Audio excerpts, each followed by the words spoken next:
Sí, está. Ok, gracias.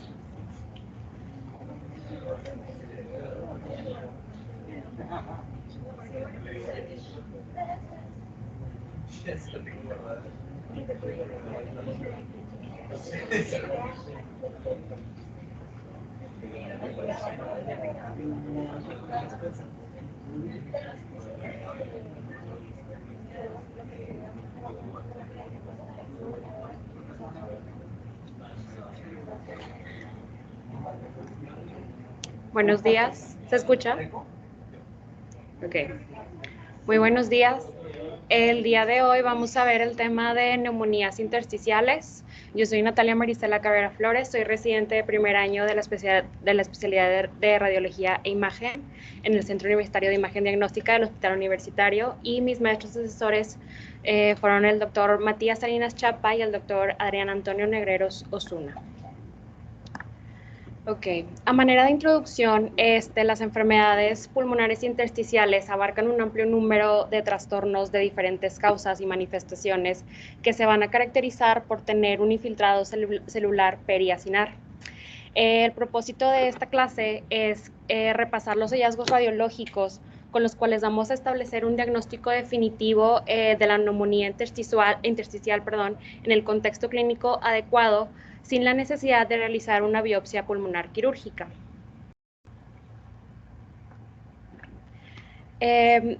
Para entender estas patologías tenemos que repasar el intersticio pulmonar. El intersticio pulmonar es un conjunto de tejido conectivo de soporte adentro del parénquima pulmonar que va a incluir el epitelio alveolar, el endotelio capilar, la membrana basal, los tejidos perivasculares y perilinfáticos, y se va a dividir en tres zonas, que es el axial, el parenquimatoso y el periférico.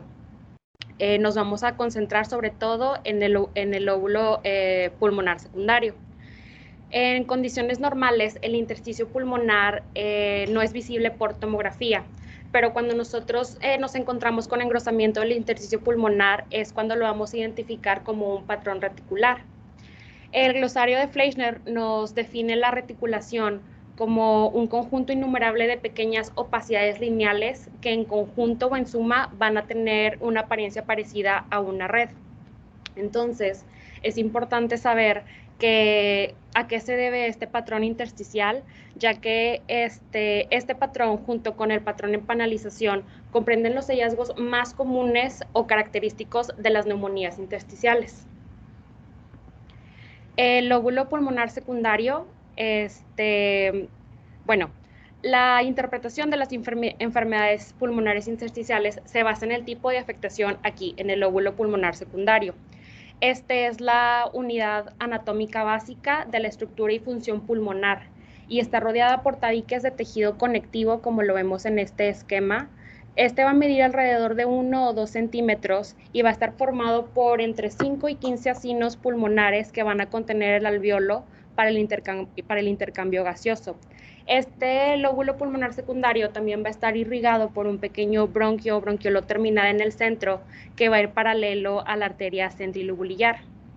Las venas y los vasos linfáticos van a ir por la periferia del lobulillo dentro de los tabiques interlobulillares, y en condiciones normales solo se van a poder ver algunos de estos septos, pero muy delgados. Entonces, en esta estructura anatómica es la que nos vamos a concentrar en el resto de la clase el día de hoy.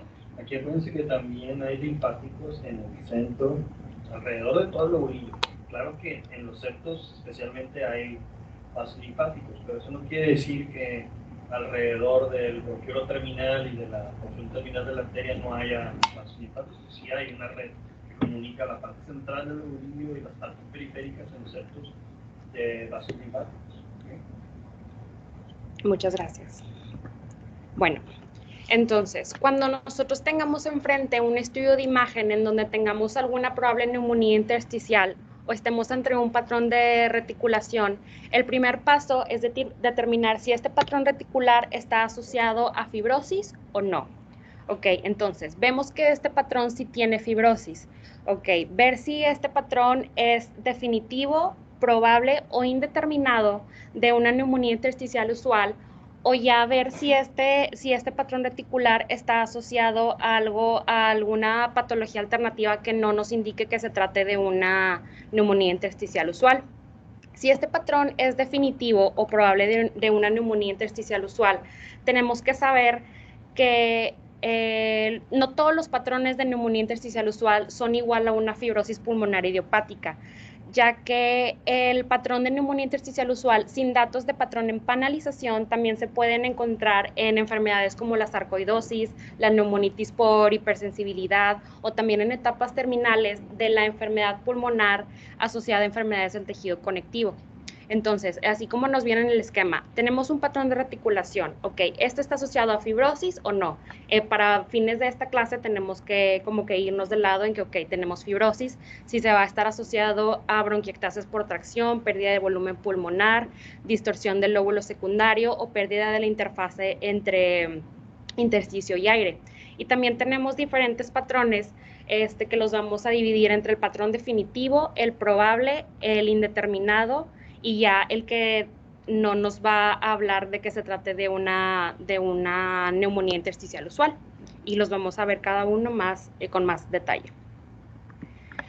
Un concepto que tiene que quedar muy claro para entender las neumonías intersticiales es la fibrosis, que la fibrosis pulmonar o intersticial es un término que describe cuando hay exceso de tejido fibrótico en el pulmón, que puede ocurrir en una amplia gama de contextos clínicos y de diversas causas lo pueden desencadenar, pero es la presencia de estos pequeños espacios quísticos revestidos de epitelio bronquiolar con paredes engrosadas que va a corresponder con tejido fibrótico muy denso, y esta fibrosis va a ocasionar tracción de las estructuras adyacentes, y esto que va a ocasionar una pérdida de volumen pulmonar en los sitios donde tenemos la fibrosis. También va a haber unas bronquiectasias por tracción, o sea que todo ese tejido va a estar tan rígido que va a estar como jalando la vía aérea, va a haber distorsión del lóbulo secundario y también pérdidas de las interfaces fluidas aire-intersticio, como ya les había mencionado. Por ejemplo, en estas imágenes aquí de tomografía, las primeras características a tener que evaluar en el patrón reticular es, ok, ¿tenemos fibrosis o no? Bueno, ok, sí tenemos fibrosis. Las imágenes muestran cómo tenemos distorsión del lóbulo pulmonar secundario, las bronquiectasias que ya les había mencionado, y también el patrón reticular. Por ejemplo, las imágenes que vemos delimitadas dentro del color verde corresponde con tejido pulmonar normal, y todo lo demás que está señalado con amarillo corresponde a la pérdida de volumen, las bronquiectasias por tracción y la distorsión en el lóbulo secundario. También, no todo patrón reticular es sinónimo de fibrosis, porque el intersticio también se puede engrosar por diferentes patologías, que también esto se puede deber a líquido de edema pulmonar, por una carcinomatosis linfangítica, por infiltración leucémica, amiloidosis, enfermedades del tejido conectivo, o eosinófilos y otras muchas causas. Entonces, en otra imagen también corresponde con ejemplos de un patrón reticular no asociado a fibrosis por engrosamiento intersticial, ya sea por edema pulmonar en el primer ejemplo, por infiltración eosinofílica, por carcinomatosis linfangítica en el siguiente ejemplo, y esta corresponde a una infiltración de eosinófilos en el contexto de una granulomatosis eosinofílica con poliangeitis. ¿Ok? Entonces es importante primero, patrón reticular, ¿tiene fibrosis o no tiene fibrosis? Y también ver si tiene las características asociadas de patrón en panalización, bronquiectasias por tracción, pérdida de volumen, o ya si tenemos un patrón reticular no asociado a fibrosis, no descartar que pueda ser una fibrosis pulmonar también. También el patrón de panalización es muy importante para entender y repasar estas patologías. El patrón en panalización hace referencia a las imágenes por tomografía, que se refiere a los espacios aéreos quísticos agrupados, que esos van a tener una medida entre 3 y 10 milímetros de diámetro, pueden ser tan grandes hasta como de 2.5 centímetros. Más comúnmente los vamos a encontrar de distribución subpleural, periférica y basal. Las paredes de estas imágenes quísticas en panalización a menudo van a ser gruesas, pueden ser desde 1 a 3 milímetros de grosor. Y cuando nosotros encontramos panalización, esto ya nos indica que que esto es un hallazgo irreversible, comúnmente en la fibrosis pulmonar o también en el patrón característico de una neumonía intersticial usual. El patrón en panalización es el resultado de una fibrosis progresiva con distorsión de la arquitectura.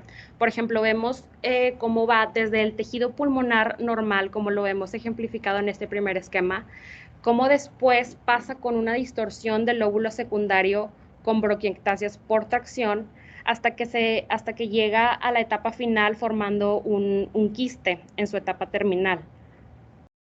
La presencia de un patrón en panalización va a definir la diferencia entre un patrón de una neumonía intersticial usual definitiva a una probable, ¿ok? En este hallazgo es en lo que radica si vamos a tener un patrón definitivo o uno probable, ¿ok? En sí, el patrón en panalización no es patognomónico de la fibrosis pulmonar, pero solo es una característica en sí de que se presenta fibrosis grave y puede estar presente en etapas fibróticas terminales de la neumonía intersticial no específica, de la neumonitis por hipersensibilidad y sarcoidosis, ¿ok? Muy bien. Bueno, el patrón de neumonía intersticial usual se basa en 3 aspectos muy importantes, los cuales son el gradiente, que esto quiere decir cuál porción del pulmón es la que va a estar más afectada. Por ejemplo, en este caso, hay mayor involucro de los lóbulos inferiores, de las bases pulmonares y de los ángulos costofrénicos. También otro aspecto muy importante en el patrón es su distribución, que este va a ser predominantemente subpleural y en que no deben dominar los patrones de vidrio despulido, de consolidación, de nódulos, ya que esto nos van a excluir que se trate de una neumonía intersticial. Y bueno, entonces, el patrón de una neumonía intersticial usual se va a basar en el gradiente de la enfermedad, en la distribución de la fibrosis y en la ausencia de otro patrón que esté dominando en los hallazgos de tomografía, en la tomografía de alta resolución. ¿Ok? Entonces, otro patrón en la tomografía, ya sea un vidrio despulido, quistes pulmonares, nódulos centrilobulillares o perilinfáticos, o las consolidaciones deben estar ausentes, ya que estos los vamos a asociar con otra enfermedad subyacente que no nos va a dirigir a que sea una neumonía intersticial usual o una fibrosis pulmonar. Muy bien. Entonces, las imágenes, en primer lugar, perdón, la fibrosis debe mostrar un gradiente hacia las bases pulmonares, ¿ok? Con los lóbulos inferiores y los ángulos costofrénicos más afectados. Sobre todo, y la fibrosis también tiende a ser anterior en las zonas medias y superiores del pulmón.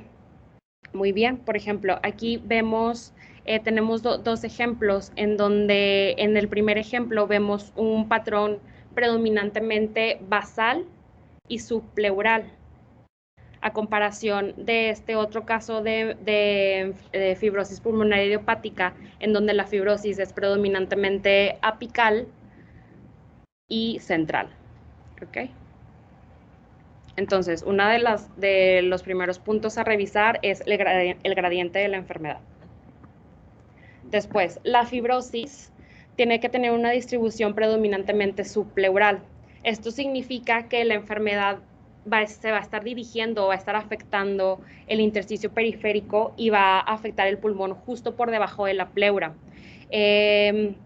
No se debe preservar en sí como el tejido pulmonar subpleural y tampoco debe centrarse alrededor de los haces peribroncovasculares. Por ejemplo, en los ejemplos que tenemos aquí de los esquemas de la tomografía, tenemos primero un patrón predominantemente con fibrosis subpleural, como lo vemos aquí delimitado por las líneas punteadas amarillas. Después, en el segundo, vemos una conservación subpleural y el siguiente es ya una distribución que predomina peribronquial. ¿Ok? pero en el caso de de la neumonía intersticial usual, debemos orientarnos hacia un predominio subpleural. Bueno, existen diferentes pautas específicas para la evaluación de la neumonía intersticial usual o de la fibrosis pulmonar, emitidas por diferentes asociaciones que han colaborado juntas en todo el mundo, o también incluso la Sociedad de Fleischner tiene su propia clasificación. Pero en conclusión, todas estas pautas es que nosotros debemos encontrar en la tomografía de alta resolución, debe llegar a una conclusión en que tenemos que encontrar un patrón definitivo de la neumonía intersticial usual, un patrón probable, un patrón indeterminado o un diagnóstico alternativo. ¿Ok?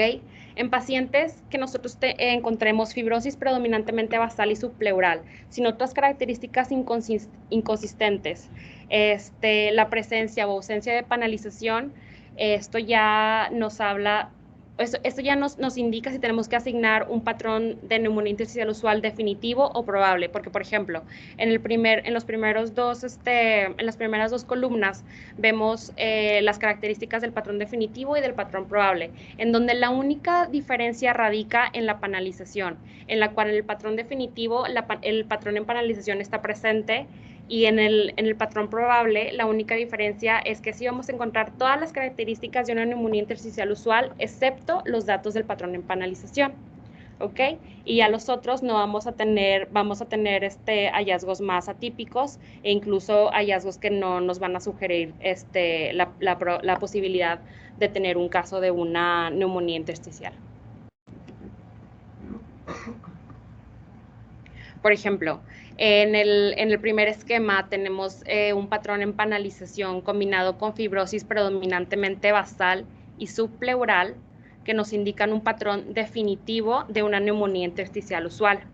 Y en el caso de la derecha tenemos un patrón de neumonía intersticial probable por la presencia de un patrón reticular de predominio basal subpleural, pero a diferencia del lado izquierdo no tenemos los datos de un patrón en panalización. En esto es la diferencia entre asignar un patrón definitivo a un patrón probable. Muy bien. Bueno, en el 2013 se realizó una revisión de la clasificación de las neumonías intersticiales idiopáticas. La clasificación previa de las neumonías intersticiales idiopáticas consistía en 7 principales enfermedades, en donde los reportes histopatológicos eran la base para clasificar a cada neumonía. Entonces, en esta actualización se dividieron en 4 grupos principales cada entidad, y ahora se hace más énfasis en los hallazgos clínicos, en las características por tomografía y los hallazgos histopatológicos para en sí realizar un abordaje multidisciplinario. ¿Ok? Los cuatro grupos principales son las neumonías intersticiales fibrosantes crónicas, las que son relacionadas al tabaquismo, las agudas o subagudas y las neumonías intersticiales raras. Y también al último se habla un poco de las no clasificables, pero pues se puede obviar que son las que no entran en ninguna de esas categorías. ¿Ok? Aquí siempre algo súper importante es saber el antecedente del paciente de exposición a irritantes de la vía aérea, sobre todo el tabaco. O sea, cuando hagamos un tag de todas, siempre piden si el paciente fuma o no. O sea, no puedo hacer un tag de todas si no conozco eso, porque eso me va a cambiar muchísimas cosas a la hora de estar evaluando la tomografía. También exposiciones laborales, a qué se dedica el paciente, trabaja en algún lugar donde esté inhalando algún tipo de irritante, etcétera. O sea, eso lo tienen que hacer. Si no lo hacen, se van a problemas a la hora de estar haciendo la interpretación, porque no sabes que si no tienes el antecedente, pues puede ser mucho algo. Okay. Entonces, incluso exposición ahora que nos encanta tratar a los perritos como hijos y están ahí todo el día en la cama, también es bien importante, porque hay exposición a los alergenos que tienen en el pelo. Hay pacientes que desarrollan por hipersensibilidad. Entonces, hasta eso hay que preguntar. Entonces, y no es raro que no se sepa porque no hay esta pregunta. que no sabemos por qué tiene esa, paciente tiene fibrosis ahí o tiene datos ahí de neumonía o insuficiencia, pero nadie ha preguntado eso. Entonces, siempre pregunten los antecedentes cuando estemos valorando el pulmón, independientemente que sea neumonía superficial. Es muy importante que tengamos ese antecedente. ¿Qué otra cosa? Pues básicamente, aquí si se fijan de entrada, lo primero que tenemos que, acuérdense que es un patrón. O sea, explícanos, Natalia, qué es la diferencia entre el patrón y la enfermedad per se de fibrosis pulmonar idiopática. Bueno, pues es que el patrón van a ser el conjunto de los hallazgos que vamos a encontrar dentro de la tomografía. No se oye.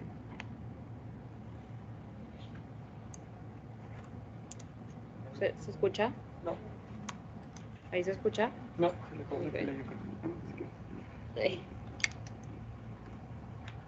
Ok, bueno, la diferencia entre patrón y ya el diagnóstico de la enfermedad.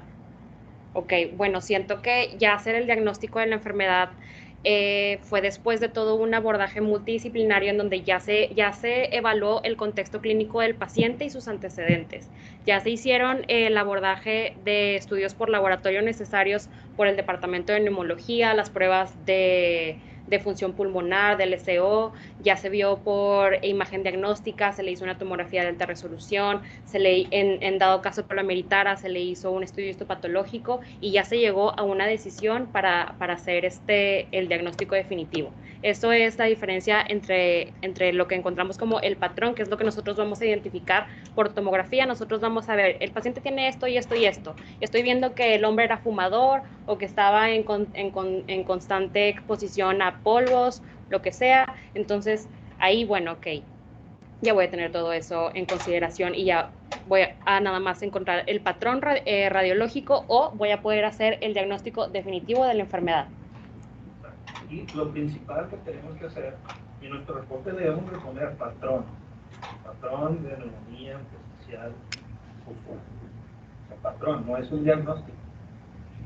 El diagnóstico, como ya lo dijo, es un conjunto entre la clínica del paciente, los hallazgos histopatológicos, si se hace biopsia, y los hallazgos por imagen. ¿Sí? Entonces, lo principal que tenemos que diferenciar es que si estamos ante un patrón de neumonía intersticial usual, que es fibrótico, versus un patrón de neumonía intersticial específica, que predomina el vidrio descollido. ¿Cuál es la diferencia? Puede ser que en el patrón de neumonía intersticial usual es una etapa final de una afección crónica. O sea, ya hay fibrosis, ya no es reversible para nada. En cambio, un patrón de neumonía intersticial específica que predomina el vidrio escurrido, hay posibilidad de tratar y que no continúe para que no llegue a producir una fibrosis pulmonar. ¿Cuándo es fibrosis pulmonar idiopática? Cuando no sabemos por qué hizo esa fibrosis. Pero hay muchas enfermedades que pueden llegar a una etapa de fibrosis. Enfermedades del tejido conectivo, scleroderma, lupus, cualquiera de esas, ustedes saben que puede afectar el intersticio pulmonar, por ejemplo. Y tener un patrón de neumonía intersticial usual cuando ya es crónico.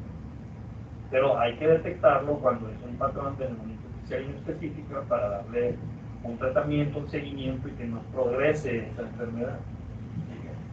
Sobre todo es importante encontrar cuando son exposiciones agritantes, ¿sí? Para que no siga progresando. Esa es la principal diferencia.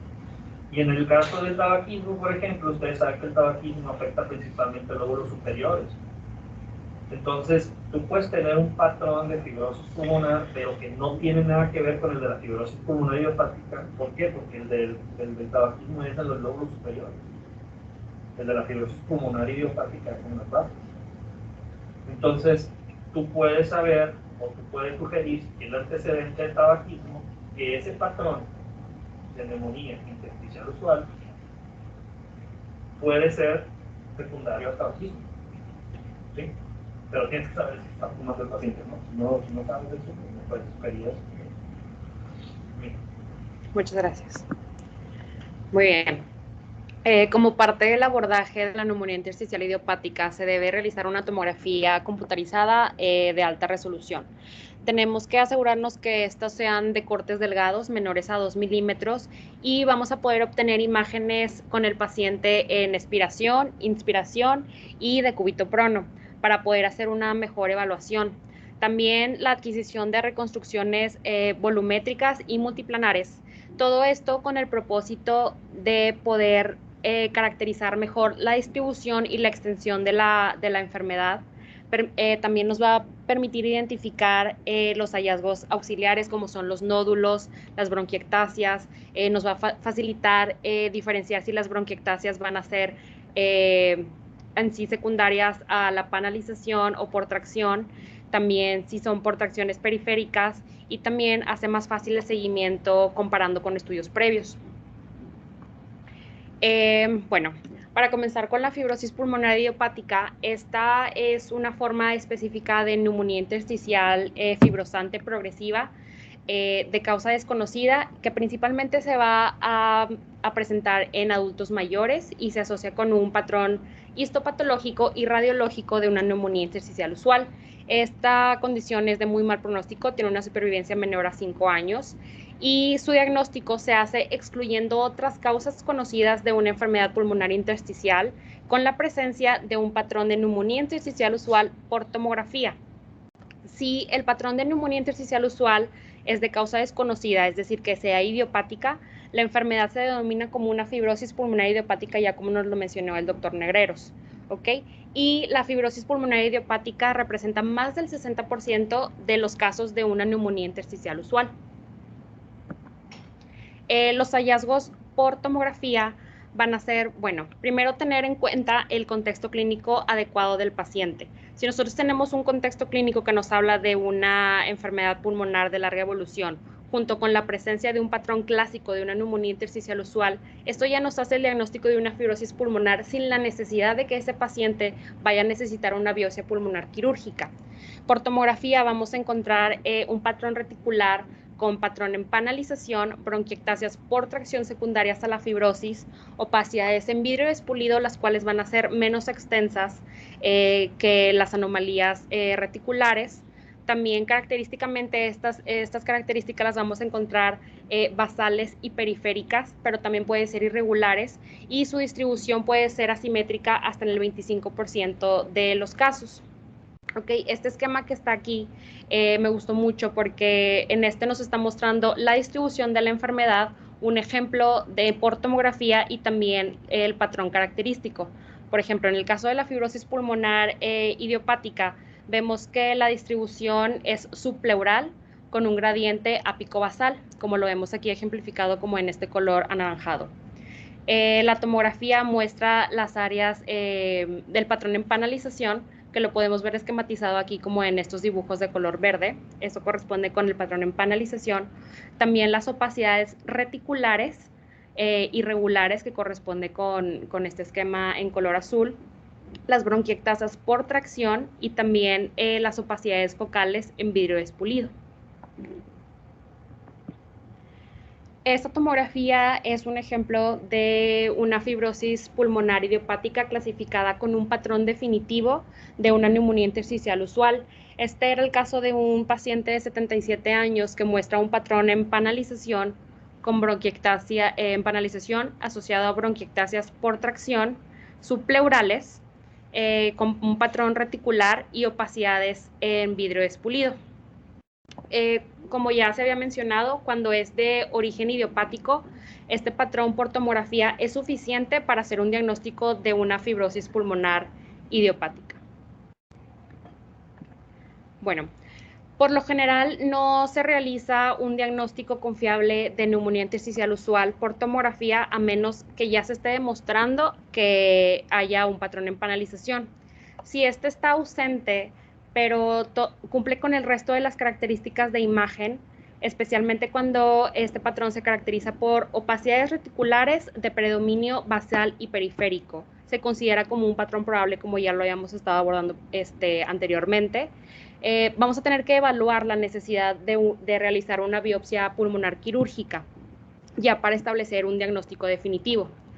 Por ejemplo, en la tomografía axial de este lado vemos un ejemplo de una enfermedad pulmonar fibrótica clasificada con un patrón probable de una neumonía intersticial usual en un hombre de 69 años, en la que nos mostraba un patrón reticular de predominio basal y subpleural no asociado a patrón en panalización, en la cual, bueno, esto se definió como un patrón probable y sí se necesitó una biopsia pulmonar quirúrgica para hacer el diagnóstico final de una fibrosis pulmonar. También vamos a tener pacientes cuyas imágenes por tomografía no nos van a demostrar ni un patrón definitivo ni un patrón probable. Entonces, pero en dado caso que esos pacientes se les llegue a realizar una biopsia pulmonar quirúrgica, sí van a poder llegar a demostrar los patrones histopatológicos de neumonía intersticial usual, a pesar de que no hayan tenido los patrones característicos por tomografía. La mayoría de estos casos de neumonía intersticial usual atípica se van a caracterizar por áreas extensas de opacidades en vidrio expulido, y también podemos tener áreas de consolidación, nódulos o atenuación disminuida, pero estas van a ser menos frecuentes. En el ejemplo que tenemos aquí, esa tomografía axial, esta fue una enfermedad pulmonar fibrótica clasificada como un patrón inconsistente o atípico de una neumonía intersticial usual en un paciente de 37 años, en donde podemos observar un patrón reticular muy fino que parece que tiene micronódulos asemejando una sarcoidosis.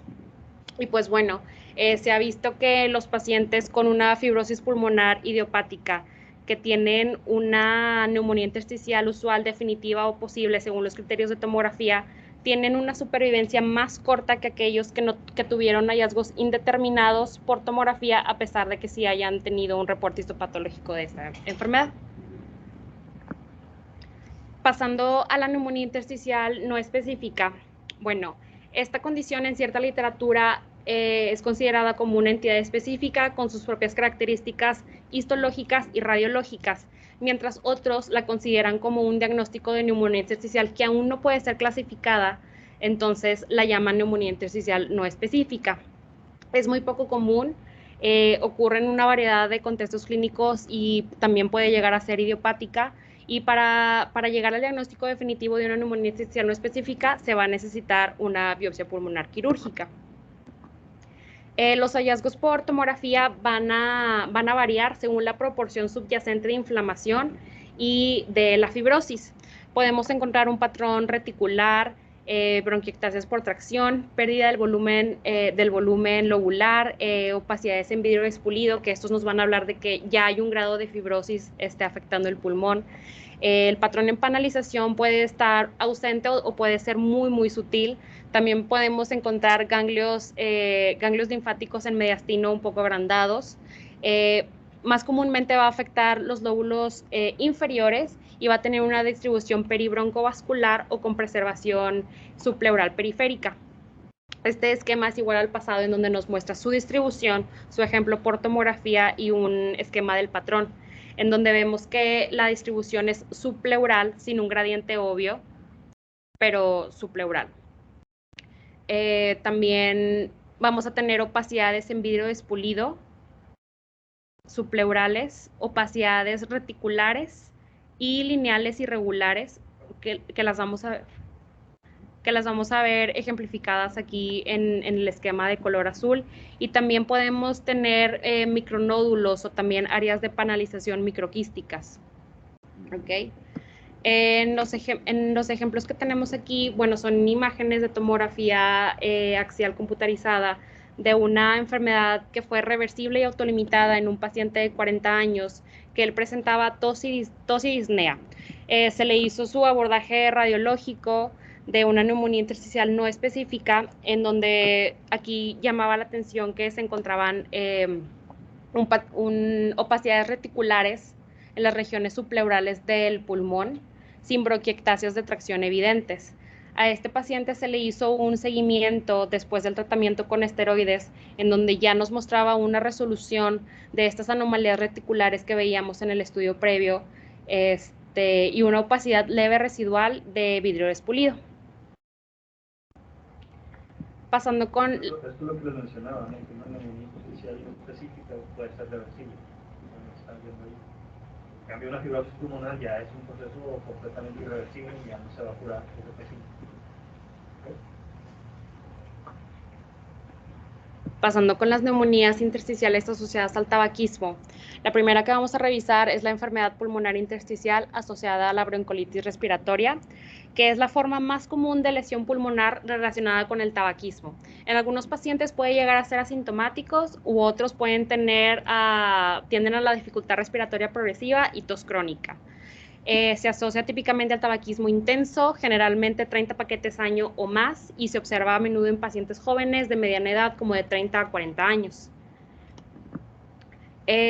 Sus hallazgos por tomografía van a ser los nódulos centrilobulillares mal definidos, predominantemente en los lóbulos superiores, como ya nos los había mencionado el maestro, con atenuación irregular en vidrio expulido. También podemos tener lóbulos dispersos de atenuación reducida, engrosamientos de los tabiques interlobulillares o también de la pared bronquial, enfisema centrolobulillar y paraseptal.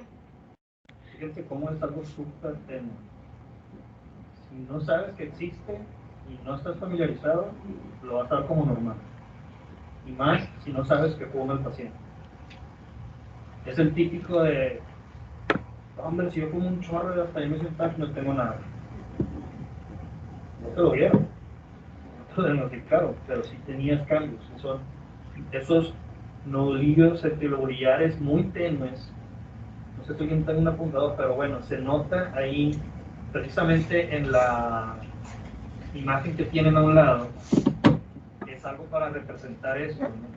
Vean cómo toda esta área del pulmón tiene un tenue aumento de la densidad, ¿sí? Si tú lo comparas con todo esto, es así como lo están marcando aquí más o menos. Y hay unos pequeños nodulitos centrilobulillares que parecen como de vidrio espulido, que son los que nos dan esas características. También hay que revisar los bronquios, las paredes bronquiales.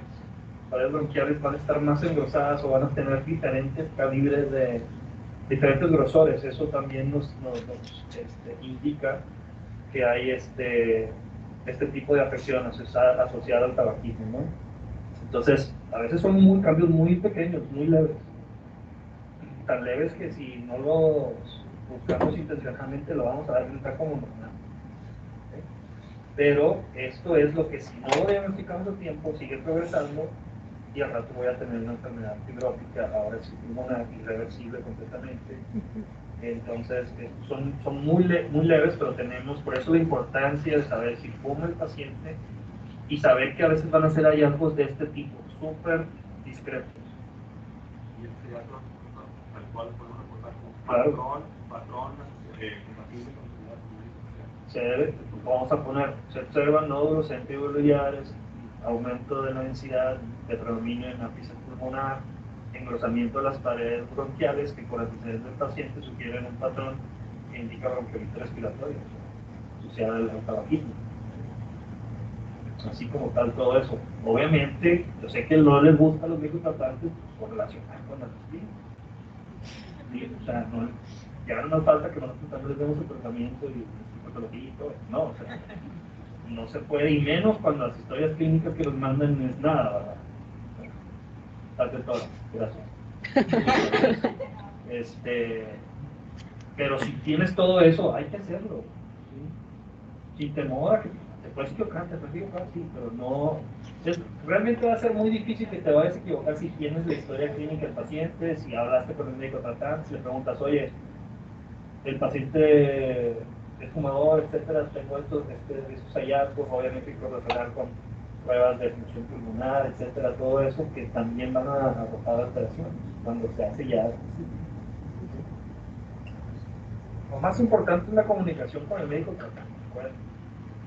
O sea, esa época en la que el radiólogo, yo sé que actualmente sigue habiendo profesionales radiólogos que es como que, bueno, ya usted hable con su médico tratante. No, ustedes tienen que hablar con el médico tratante para saber, es parte del equipo multidisciplinario, es parte de la comunicación y es parte del manejo integral del paciente. ¿Sí?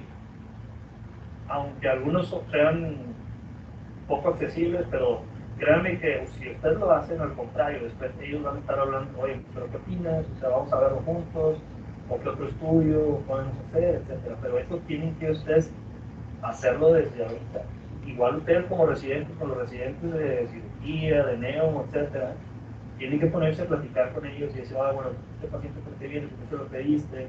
O sea, que se vea ese interés de ayudar en el manejo del paciente. Si no, créanme que nadie les va a mandar estudios cuando estén afuera. Entonces, eso es sumamente importante. Muy bien. Continuando con la neumonía intersticial descamativa, está estrechamente relacionada con la bronquiolitis respiratoria que acabamos de ver, y también se cree que es la etapa final de la bronquiolitis respiratoria asociada al tabaquismo. Esta se caracteriza por ser macrófagos cargados de pigmento difuso y extenso dentro de los espacios aéreos distales. Pero esto también se puede ver incluso en personas no fumadoras que tienen antecedente de infecciones pulmonares o exposición a polvo orgánico. Por eso aquí está la importancia de conocer el contexto clínico y los antecedentes del paciente. Esta puede iniciar sus síntomas alrededor de los 30 a 40 años y se va a ver más comúnmente en hombres que en mujeres, y la mayoría de los pacientes van a ser fumadores actuales o pasados con el antecedente de tabaquismo por medio de 18 paquetes años. Sus hallazgos por tomografía van a ser un patrón en vidrio despulido con distribución en las zonas más bajas, aunque incluso las podemos ver de distribución subpleural, pueden ser aleatorias, uniformes y difusas.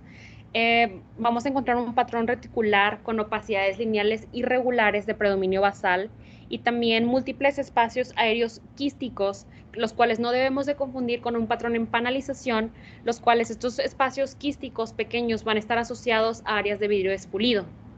Vemos aquí ejemplificada la distribución de la enfermedad de la neumonía intersticial descamativa, que va a tener un predominio periférico y vamos a encontrar opacidades en vidrio despulido con opacidades lineales irregulares asociadas a pequeños quistes. Los quistes van a estar adyacentes a las áreas de vidrio despulido de predominio periférico. Esta es una tomografía axial que nos muestra áreas de opacidades en vidrio despulido, predominantemente en las partes más bajas del pulmón, asociado a pequeños quistes, que estos nos representan una neumonía intersticial descamativa ya confirmada por biopsia. En este paciente también se encontraron calcificaciones subpleurales, las cuales se ven aquí sutilmente, que parecían ser calcificaciones distróficas. Este es un patrón que también se observa en la neumonitis por hipersensibilidad. Este es un patrón que se llama de head cheese, o de cabeza de queso de puerco, o sea, en español es queso de puerco. No sé si lo han visto alguna vez ahí que parece más jamón que queso. Pero el queso de puerco tiene como que varios embutidos así puestos en el mismo, entonces por eso tienes este como que patrón. Pero puede ser tanto una neumonía por hipersensibilidad, por exposición a un irritante que no sea el tabaco, o el tabaquismo mismo. La neumonía intersticial descamativa te da también ese patrón, pero al final de cuentas es un irritante en la vía aérea. Entonces, cuando vean este patrón así, vidrio despulido, y luego áreas como que están como que respetadas de esta manera, no el otro, que no hay que confundirlo con el patrón mosaico, es distinto. Este es como que más irregular, más como pedacito, por eso se dice que es como head cheese, o sea, como queso de puerco, porque así se ve, o sea, son de diferente tamaño, se ve muy irregular, que no tampoco debemos de confundirlo con crazy tailing, es otra cosa. Entonces, pero este patrón es de una neumonía intersticial descamativa cuando se el tabaco, o de una neumonía de hipersensibilidad aguda por alguna otra. Debe del paciente tener alguna exposición. Entonces, hay que ir y indagar con él de que ha estado expuesto a algo inhalado, trabajado, ido a cualquier lugar. A veces que no, es que no me dijo nada, pero es que el fin de semana pasado fui a tal lugar y fíjese que había. Entonces, siempre este patrón nos habla de una neumonía por hipersensibilidad. La neumonía organizada criptogénica es una enfermedad de etiología desconocida. Ya no tiene pila. ¿Se oye? Sí, ok. Es una enfermedad de etiología desconocida. Muchas gracias.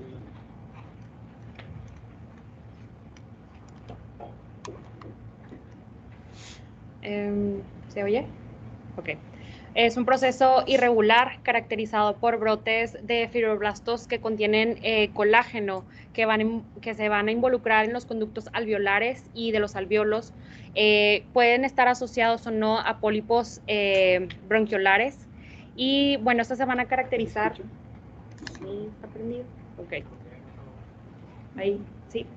Y se van a caracterizar, bueno, por una historia de 4 a 6 semanas de evolución que va a asemejar mucho a una influenza subaguda. Sus hallazgos por tomografía van a ser una consolidación unilateral o bilateral asociada a broncograma aéreo con dilatación bronquial leve en parches. También podemos encontrar opacidades en vidrio despulido distribuidas al azar. O también los pacientes van a tener vidrio despulido asociado a una consolidación. Vamos a tener también opacidades perilobulillares, que lo vamos a encontrar como el signo del halo invertido o el signo del atolón, que más adelante lo voy a explicar. También opacidades reticulares irregulares y otros hallazgos menos comunes en la neumonía organizada criptogénica van a ser las áreas grandes de consolidación, nodulares en forma de masa o también micronódulos difusos mal definidos, o una consolidación asociada a nódulos satélite y opacidades en banda con broncograma aéreo. También en esta neumonía podemos encontrar adenopatías mediastinales aumentadas de tamaño, derrame pleural uni o bilateral hasta en el 30%. Aquí también hay que acordarnos que hay un patrón de neumonía organizada, es un patrón. Cuando ya descarto todas las posibles causas de ese patrón y no encuentro cuál es la causa, ahora sí se convierte en una neumonía organizada criptogénica, que significa que no sé por qué sucede. Pero el patrón te lo pueden dar infecciones, te lo pueden dar enfermedades del tejido conectivo, incluso COVID te puede dar patrón de neumonía organizada. Entonces, no es el patrón es una cosa y ya el diagnóstico es otra. Cuando ya voy a decir que es criptogénica es porque ya descartamos infecciones, enfermedad del tejido conectivo, irritantes, etcétera, etcétera, etcétera. Ya descartamos todo. ¿Okay? Entonces puedo tener ese patrón sin ningún problema en una infección pulmonar. Ok, la neumonía organizada criptogénica va a tener un predominio basal. También podemos encontrar las consolidaciones con broncograma aéreo asociadas a opacidades lineales y también podemos encontrar dilatación bronquial. Lo que ya se había mencionado antes es del signo del halo invertido o del atolón. No sé si sepan qué es un atolón, pero es como una isla en forma de semiluna.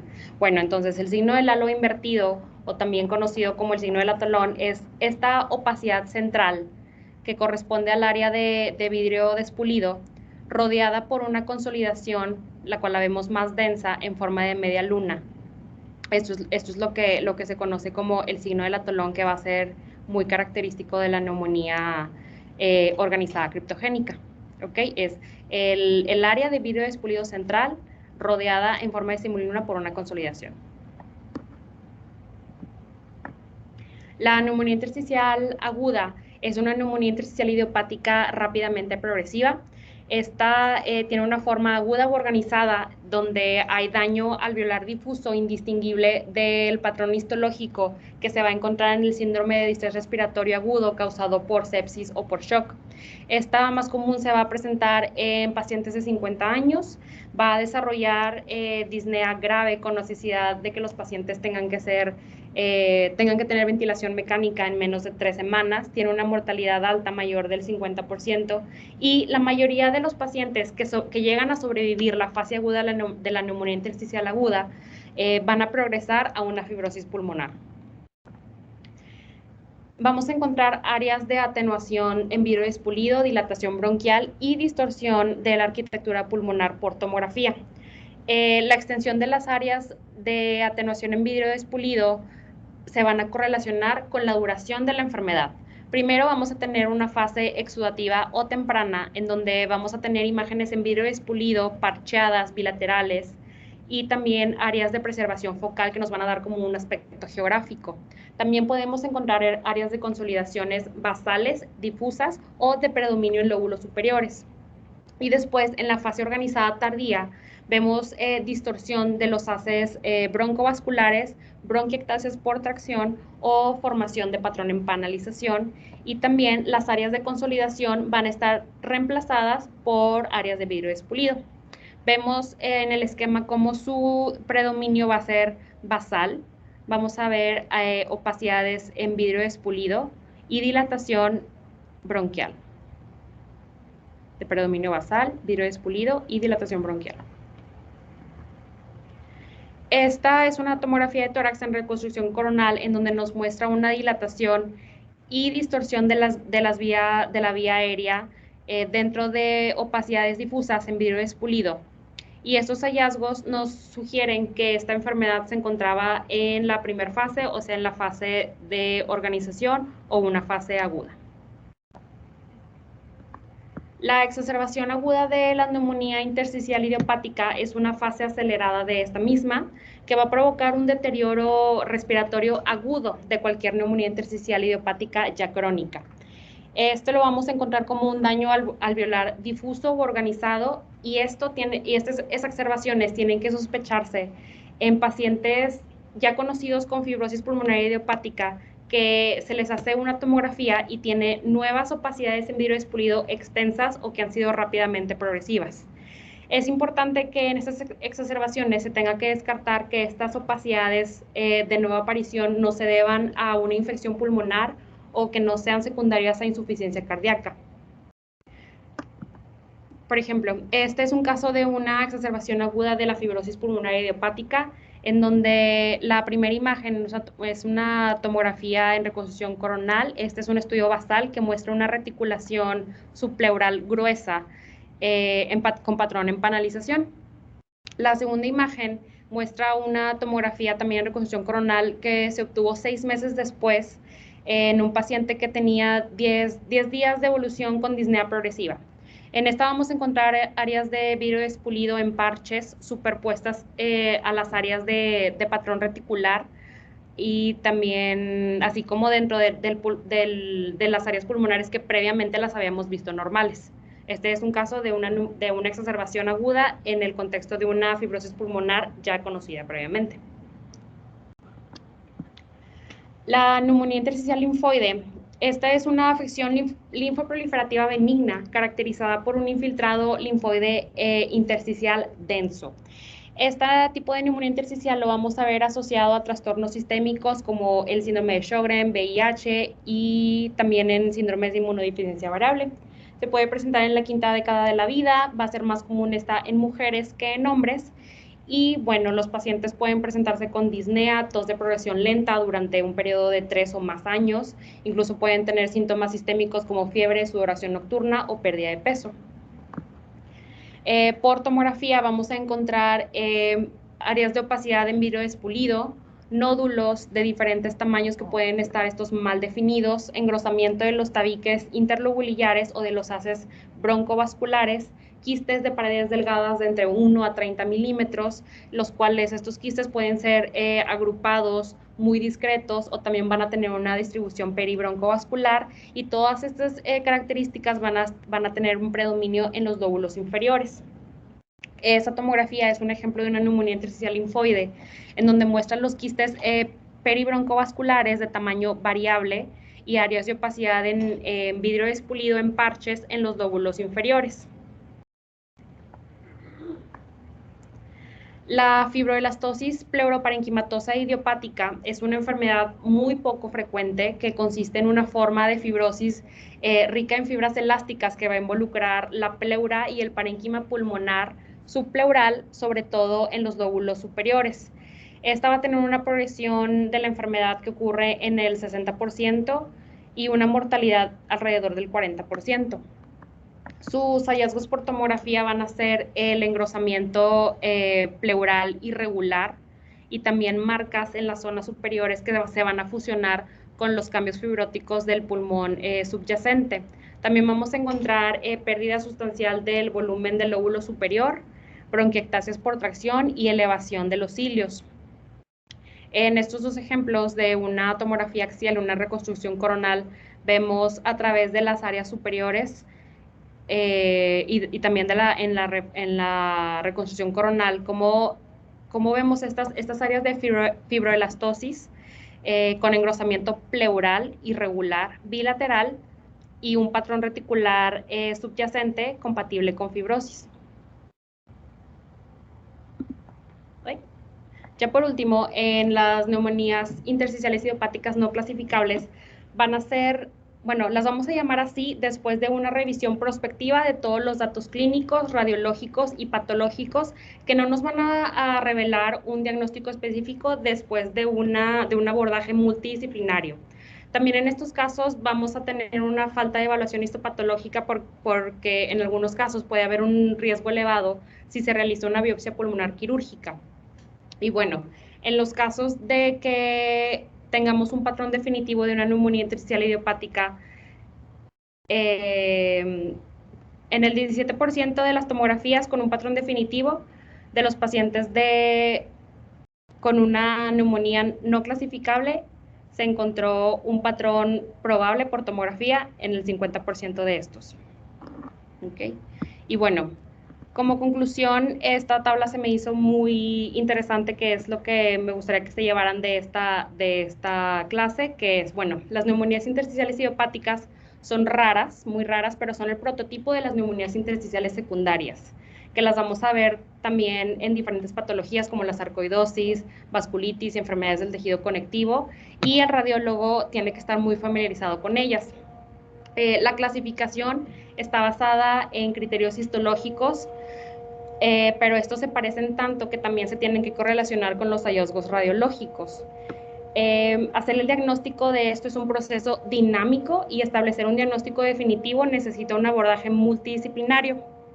La tomografía de alta resolución está indicada en todos los pacientes que se les sospeche una neumonía intersticial idiopática, y también el rol del radiólogo es identificar los pacientes con una neumonía intersticial usual y diferenciarlos entre los pacientes con otros tipos de neumonías intersticiales para poder predecir sus pronósticos.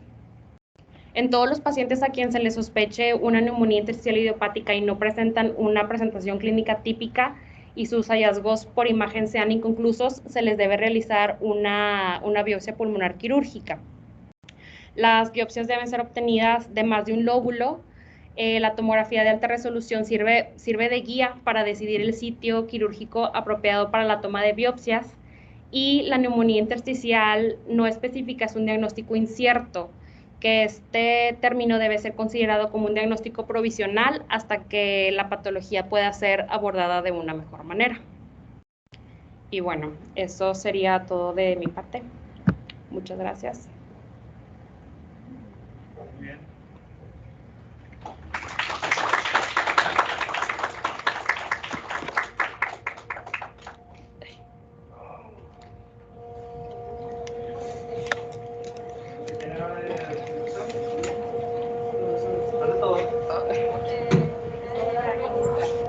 O sea, antes nos daban uno todo, y ahora nos daban uno para toda la gente.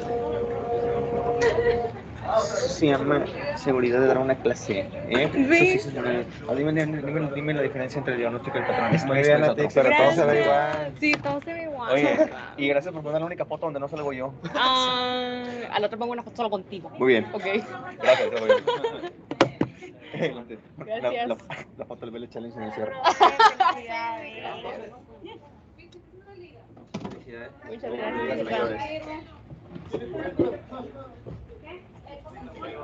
Mi celular no tiene. Yo tengo un balón por ahí. Muy bien.